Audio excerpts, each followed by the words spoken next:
Hi, I'm Kate Gilmore and I'm an actress from Dublin. Great, great, Kate. Thanks a million for taking part in this. Kate, was it always something you wanted to do? Like, where did it all come from? Um, I think so, yeah. I think in hindsight, I believe so. When I was very, very young, I had this real obsession with certain actors. Like five, six, seven, I loved watching Whoopi Goldberg in Sister Act and in Ghost. And I think my tiny brain was processing like good comedic performance from her, but I didn't realize that. But how I showed it was through like just watching her nonstop, and anytime I'd like see her in the film, I'd be like, oh my god. And then that grew, and I loved Holly Hunter at a really young age, and I loved watching the piano. I mean, it was inappropriate, but my parents were pretty cool like that. I loved watching Susan Sarandon in Dead Man Walking, like really kind of mature performances to be watching at that age. And my parents were like, oh, she's just a bit of a weirdo. But then they actually put me in for a different reason into stage school because I'd moved. So they wanted, I'm an only child, so they wanted to just integrate me into society and to the other kids that lived there in Ashburn, which was where we had moved to from our town, and that lasted not very long because the commute was too hard for them. So we moved back to Santry, and then I did another stage school for about 9 months. But I just really loved the acting part. That was the part that I enjoyed the most, and I relayed that to them. And so they put me into the Gaiety. And I was there doing Saturday classes, summer camps, youth theatre company, which I see lots of people have done through the years that I didn't know. Fanula Gigax was in my youth theatre company, and we're really good friends now. And she's obviously, we work together and stuff. And then I graduated. I left school. I graduated secondary school. I don't even know. Say, yeah, great. That sounds like a weird word, but I did. I left secondary school and I went to Gaiety straight away when I was 18. Okay, and back when you were younger, I mean, were your friends into it? Like, was it kind of, something that you did with them, or was it just something that you did kind of by yourself? No, it was something I did by myself. My friends weren't into it at all. Yeah, and it wasn't very cool either. So, like, my, I was a little bit of like I was just a bit of the weirdo of the group when I was a kid. And I think I've said this a good few times to a lot of people, and they've kind of had similar experiences of like just bullying and stuff, because you can't really hide that you're not very doing the cool things like the smoking and being with the boys and stuff like that, and you're listening to like wicked soundtracks and stuff, and it's just not very cool. So but yeah, then eventually you get into it and you realize there are so many people into it. It's just that you hadn't been in those groups before. Yeah, you kind of find your tribe. Yeah, absolutely. And because also, I mean, you've got an incredible singer as well. And is that something that was kind of apparent to you at a young age too? Was that kind of part of the parcel? And yeah, my dad's side of the family would be like, there'd be a lot of singers, not professional at all, but they'd be singing at gatherings, weddings, parties, stuff like that. And so I singing was just something I really like enjoyed and was around a lot. And when I started, I never done professional voice training, so it was something like that I really enjoyed, but I never thought that I was like exceptionally good at it or anything. I don't still. I think it's just something that it ties really well with acting, because if you can hold a tune and you can tell a story, it works for in the theatre if there's music involved. So yeah, that just kind of was always there on the sideline, but it was never something I wanted to pursue like as a musician or as a gigging singer or anything like that. Yeah, I didn't really see a future in that on its own. And so you're in the Gaiety, and that's a big jump and a step from doing it on Saturday mornings and doing it in the youth theatre basis to actually doing it. I mean, was that kind of not scary, but was that kind of making that commitment to yourself, or did you always know like this is kind of I'm home now, or was like oh my god? No, that was something like I was 18 as well, so I wasn't really thinking a lot of things through. So it was something that I really wanted to do. My audition was absolute catastrophe for the gay. I'd done an audition for DIT, the Lear, Trinity, and they'd all gone well. I never got past the first round of the Lear. Trinity, I'd passed the audition, but then I needed points on top of that. And then with DIT, that had gone well as well. But by the time that came back, I'd already decided I was going to the Gaiety, and I didn't go abroad. I was way too scared at that age. But the Gaiety audition was just so freak that I thought, no, that's a sign. I just took it as a sign. I was very, very sick the day of the audition, and I'd done the first one-on-one, or not one-on-one, but the one you just go in on your own, you do a monologue, and then they call you back in the afternoon for a group workshop. And in between the first audition and the workshop, I got really, really ill, and I fainted in the street. And someone brought me into like her work building, and she was like putting cold water on my hands, and I was like, I must have a bug or something, I'm really unwell. And she was like, I'll send you home. And I said, no, I have to get to this place. It was in South William Street, because they were moving from Sycamore Street to the location they're in now. And I was like, no, I need to get there. And when I got there, Patrick Sutton was on the steps like, why are you late? Like, what's the crack? And I was like, I'm really not well. And the woman explained to me, she's like, I don't think she's well at all. So he brought me in to the building, and I got sick in a plant pot in front of him. I was really, really sick. Just freak, like 24-hour thing. I did not feel it coming on. It came on so fast. He was ringing my mom. My mom was in work. She was like, what do you want me to do? I can't leave work to come and get her. So eventually she did leave, because he was like, I don't know if she's going to get home on her own. And then when she picked me up, he said to her, does she have like, is there something wrong here? Or would she be able to complete the 2 years? And she said, no, she's fine. I don't know what this is. And then, yeah, that I took that as a sign. Wow. That's a brilliant story. Bananas, like, so unfortunate, but also at the time it didn't faze me, because I was so ill that when I woke up the next day I was like, well, there was nothing you could have done there, to make that any better. Yeah. And then I suppose, you go through college or training, and, was that hard? I mean, did you really enjoy that kind of process? Did you kind of just dive in? Yeah, I really dove in, because it was what I wanted to be doing. I couldn't believe that we were able to do that for 2 years. Like, all the classes were so practical, and we were just having so much fun. And I just didn't believe that that was something you were allowed to do all day, every day.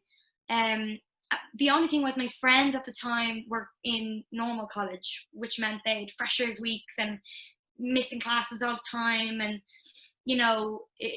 they had a much more relaxed time, and I felt like I was in school again, but I enjoyed it, and it was also much more intense. So I didn't really get that those mad college years, like spring break, anything like that. Everything was straight from leaving cert straight into the Gaiety, and then to work, because you had to work really hard to be there. You were there was consequences for everything, for absences and being late, not doing your work and stuff, which is great and enforces discipline and punctuality, but also it's a little when your friends are, maybe I should have taken a year or something, but no, every part of the program I absolutely loved and just soaked it all up. I'm so glad I went when I did, because I didn't question anything too much. I didn't, even when I failed, I was like, oh, that's fine, I'll try again tomorrow. There was a real resilience, because I was so young and naive, I suppose.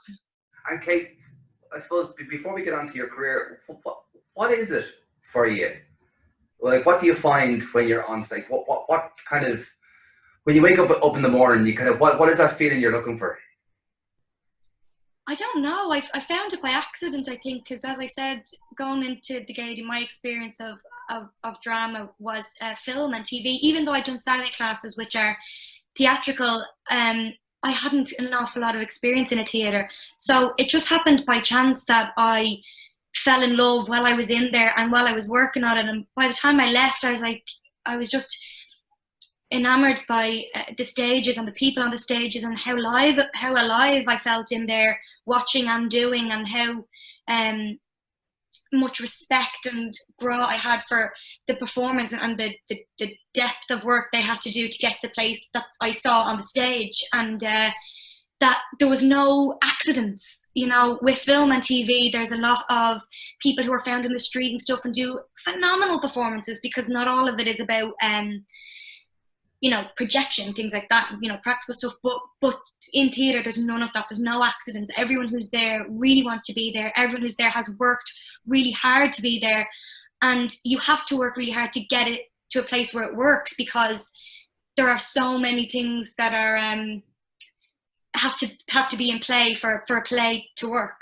And that part of it was like, oh wow, I don't know, I just loved it so much. And Yeah. do you have like, I know every role is different, but do you have a way of working that you kind of has stuck with you, Kate? Do you have a way of kind of getting ready or preparing, or does it really depend on who you're working with? Yeah, I definitely am open a lot of the time to a director and how they like to work a room, and because they all have different ways of working processes, and it's interesting, and it always brings out different things within you the way a director works. I don't really have one like technique that I use all the time to get into a character or find a character or anything like that. I just try and read the script, like, and read the scenes and go over the scenes over and over again, looking for that aha moment, which sometimes you find like 2-3 weeks into a run, and that's so frustrating because you're like, I wish I found that 6 weeks ago and I showed that on opening night.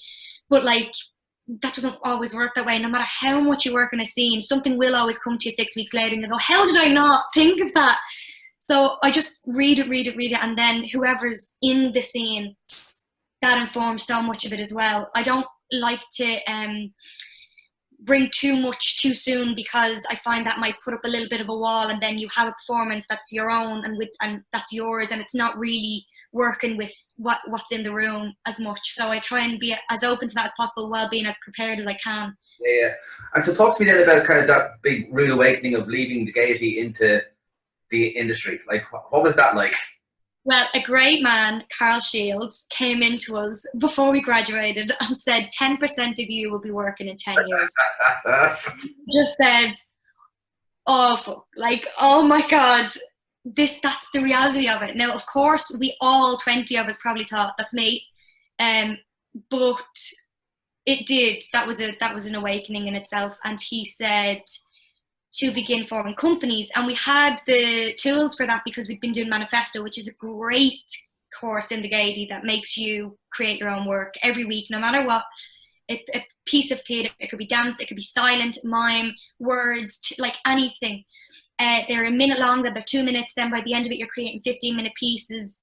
And we had all those tools, so when we left, like, I didn't even wait. I just started working at Theatre Upstairs with Carol and Laura, and writing with my friends, and thinking of things, exciting ways to make shows that we wanted to see, that we wanted to be in.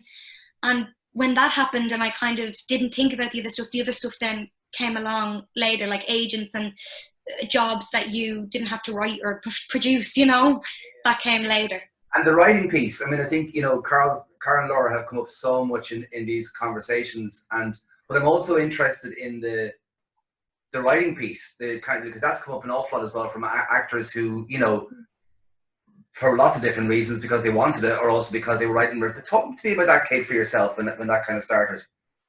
Well, that was one thing in the Gaiety I thought about myself, was that I was an actor, and nothing really ever made me feel like I couldn't be, or that I wasn't going to be, or that I wasn't allowed to be. But writing, I thought that a lot. I was like, I'm not a writer. I don't have what it takes to be a writer. If I did, I'd be up morning, noon and night just writing, like, Arthur Miller or Mark Rowe, or someone that you just know it's within them all their lives. But that kind of had to fall away then, because I had to write. We had to make work, and needs must. And then once that happened, I began to really enjoy it, and I found people enjoyed it as well. And I found a voice that was like kind of peeking out a little bit clouded in kind of imitation, which always comes first before you can create.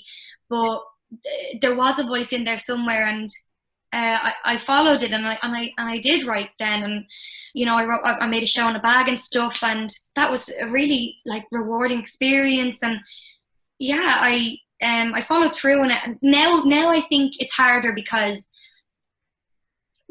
when I've other stuff and other work and acting work, it's harder to listen to that voice. The voice becomes a little bit quieter, and sometimes I'll have ideas and I'll jot them down in my notes on my phone, but then when I go back to them, the inspiration's gone. It's like, that book Big Magic, where it's like your ideas, no one is a genius. It's a genius is a thing that comes to you, and if you grab hold of it, you can let that flow through you. But if you let go of it or you don't listen to it, it goes away and it goes on to someone else, and that idea is not yours anymore.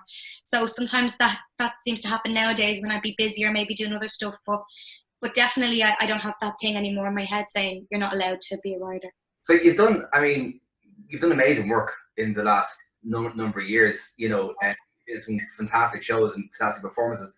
Has there been, like, so, and some of them quite long runs as kind of as well, you know, very long runs. Very long. How does that, like, I mean, obviously as an actress, you know, you said about, you know, it's only 3 weeks sometimes or a few kind of performances in that you kind of find things. How is that in relation to like a long run of a show? Is that hard to kind of? Yeah, like long runs are hard. I remember doing Town is Dead in 2016 and it was 6 weeks long. And I remember like week 3, I was restless and I was like, oh, this isn't good. Like, you know, obviously I was giving it everything I could, but the feeling, you can't escape the feeling of I can't believe are we still doing this? We found it now, and we hadn't, and I definitely hadn't, but I was younger than I am now, and I remember the feeling of restlessness, and I just finished doing Little Gem with Anita Reeves and Tilda Faye, and Anita, I remember every night was always different, and I was like, no, she had been doing that show years, like she started in 2011 doing it, now on and off, but it's something I thought, how can she be so consistent? And I thought, that's what it is. Sometimes it's not. That's when you start earning your wages. Is when it's harder to actually do it, because like every actor loves rehearsals. Well, everyone I know, you know, tech can be tough, but it's so exciting. And then previews, you're finding things every day. And then opening night is terrifying, but amazing because you have it then and you're presenting it to people that you know and love. And then it's open, and then you're kind of more relaxed and you're really enjoying that relaxation. And then it's like, oh my God, I'm banging my head against the wall. How am I going to do this again? How am I going to be spontaneous in it? And I think, again, what I was saying about theatre actors, that's the hard work, and really, really good actors, you can see every night, Owen Rowe again in Christmas Carol, how he managed to do it. Every time I looked at him, it was something different, and I was like, yeah, that's really where the craft is in those long runs. That's where you learn the craft. The stamina in that is outrageous, and that's what I want. So even when on those days when I feel like it's 16 weeks into a run like of the Snapper, you know, you go,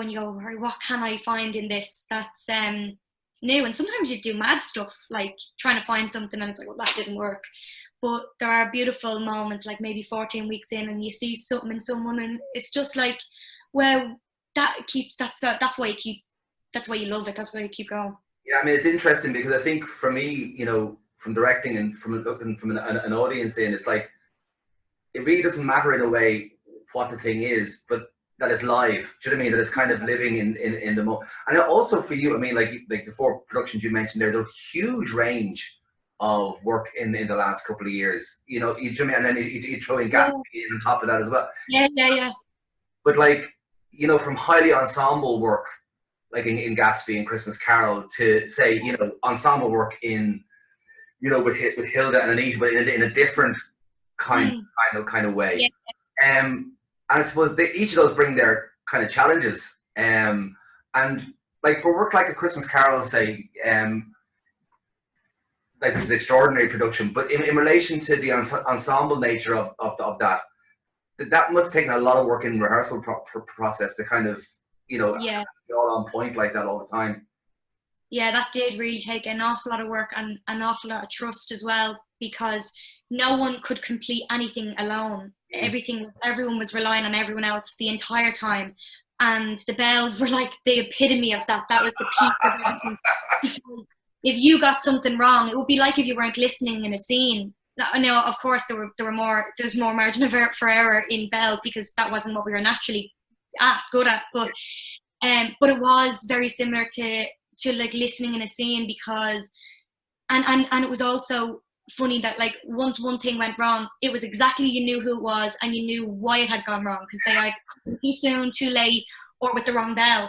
And so that was like, we really had to be in tune on like a kinesthetic level of like, even people behind us, we had to feel them. We had to start a beat on our own. Lots of people weren't naturally musical. There were people who could sing, but like say me, like I can hold a tune, but I can't read music. I can't play any instruments. Like, so there was all sorts of levels of accomplishments and there and experience there, and that was a real lesson in ensemble work, and that kind of carried through then the rest of the show, the dance work, and then the scene work, and then the choral singing. It really bound us together from very early on. It was the first thing we did on the first day was the bells, and I think we knew then we were in for something that was going to be very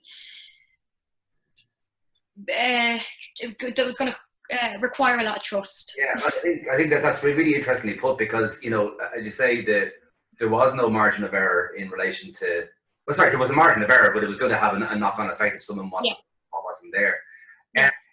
In relation then to the snapper, say for example, I mean the as I said, brilliant piece of programming first off, but also the sense of, I'm always interested in the sense of, say, you know, breaking down those barriers between different types of audiences coming to theatres or coming to shows, and I'd imagine that was very explicit during the snapper, particularly, was it? I mean, were people, you know, was that approach of people coming in, I think that was kind of magic just to kind of be part of.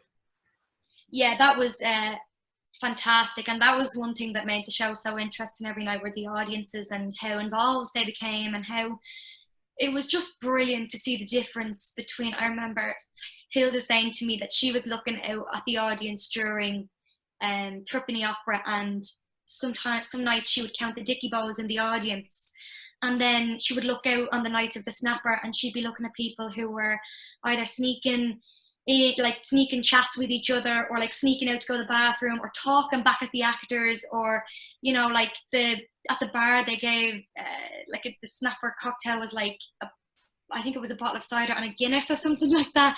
Like, just people were the audience and the type of audience were so different, and what was so brilliant was that they didn't not all of them knew the rules and therefore didn't adhere to them, and so it was much more calm and relaxing. You know, sometimes when you're at shows and they're 3.5 hours long and one act might be 1 hour 40, and you can't go to the bathroom and you're embarrassed because there are other people around you that are theatre practitioners, and you know if you get up they might look at you and go, you can't be going to the bathroom. And a lot of the time it is disruptive, but it's just something as well that is natural. And so when you don't know that, and you can do things like that, and you can feel relaxed and you can watch it and enjoy it just as much, that was very rewarding and apparent. And I don't know if that all made a lot of sense. No, because actually you're after.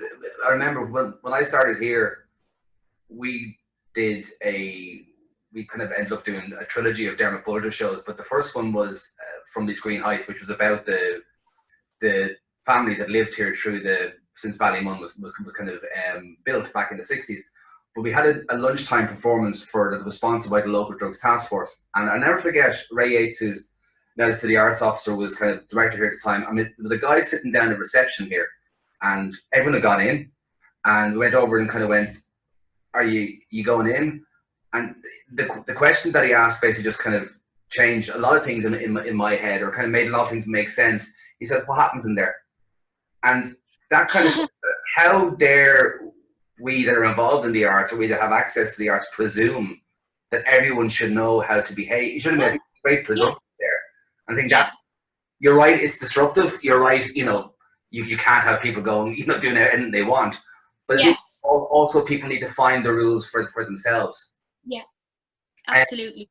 Kate, in relation to, say, from in the last couple of years, you developed The Wickedness of Oz, which, I mean, I loved it. It kind of, as I said at the time, it just blew me away. But I love particularly the combination of, obviously, you know, that singing voice and that character. And it kind of said a lot, nearly about what you were talking there about the snappers. It said a lot about that kind of person trapped in a world that maybe they didn't fit, or, you know what I mean, or in a kind of. Do you want to talk about where that idea came from? It kind of came over the course of literally about 5 years, and I know it's not even that complicated an idea, but like I said, sometimes I'm a little bit on the on the wrong side of productivity in terms of like I wait for things to come to me rather than try and force myself to write something that because I know that won't be any use and it won't mean anything to me. So over like a while, it started a manifesto in the Gaiety. I had this idea. My cousin was moving to Australia, and she's what my family would have called high maintenance, and they believed she wouldn't last in Australia because to live there you had to do farming work, and I was like, what a presumption to make. And we all made like guesstimations at how long she'd last, and she's there now and she's married with a baby, so she's still there. And that ticked something in me that I was like, okay, so sometimes people can be born into areas but not fit into them. And also what stuck with me was being an only child, and sometimes thoughts of, you know, my parents getting older and things like that, and how am I supposed to, what will I do, like, can I look after them on my own, like all those sorts of things. So this particular character had a mother who was grieving and suffering from agoraphobia and couldn't leave the house, and therefore the girl couldn't leave either. She couldn't really leave because she felt a certain responsibility. And then it was just kind of coated in this musical theatre world, partially, and I hate saying this because people when we were leaving were saying, you know, what are your tricks? What can you do really well? You know, add that in. And then when I did, I was like, oh, how does it fit? How does it fit? And then I found that it fit through the mother, and the mother's, the soundtrack that was on the home the whole time were 60s musicals. And when you have that one particular niche, you can fit it anywhere because it's so niche that people will believe it, you know. It's and again, like my dad would have been listening to a certain soundtrack when I was young, and I just know that there are soundtracks to certain homes, and some of them you wouldn't expect, you know, like TKB, he loves opera, and like I would not expect that immediately when you meet him, but of course now, because I know him so deeply, that I'm like, yes, I love that. It's a combination that's surprising. And so yeah, all those things came together to make that idea happen. And then over time, with Claire Maguire, who was the director, we developed it really. She really developed it with me. I wrote the words, but her ideas were integral in the process as well. So yeah. That's sorry, just something you said there. I think is kind of key to an awful lot of things you said before about that kind of scene behind the what's the word? The kind of the obvious, you know, like that every family. I love that phrase. Every family has that. Every home has a soundtrack. Because you're right. You know, you kind of grew up with that. And that, when your family now come and see your work, is that kind of straight? Like, is that a weird thing for you, or? Yeah, my family really supported my own work, and The Wickedness of Oz was like, and something that they couldn't believe they were seeing, like, because they didn't get bored, you know, like they really loved it, and they were so supportive of it. Now it's getting to the point where, like, I mean, a couple of years ago, my parents would come to see everything I did at least 3 times each, and separately as well. My dad buying like 10-12 tickets for shows. Gatsby, he bought like, I mean, hundreds of euros worth of tickets the first time, and then we were doing Christmas Carol, and I think my dad only saw it once and my mom saw it twice, and I was like, why? What is happening? And I think Vanilla Flanagan said to me, they're getting used to the fact that you're an actress. I was like, oh my God, because it's my job now. I don't turn up to see them multiple times a week, you know, do their job. So, no, they are extremely supportive, and they'll always see what I do. And yeah, and they'll say what they think of it, but it's particularly the work that I made on my own, they're very proud of, because they can see themselves in it, I think.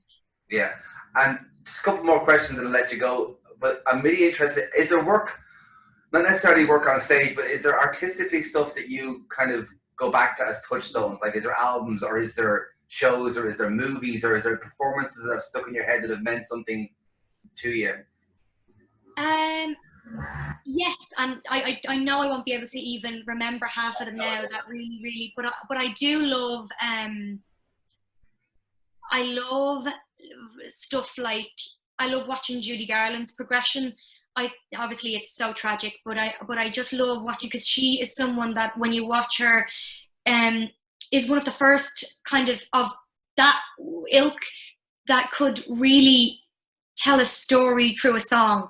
And I was like, that's interesting, and it's very different, and that voice is not perfect, and especially when she's getting older. I mean, I think it's one of the best voices I've ever heard. But you know, it's again, that thing that is, it's not perfect, but that's what makes it so endearing.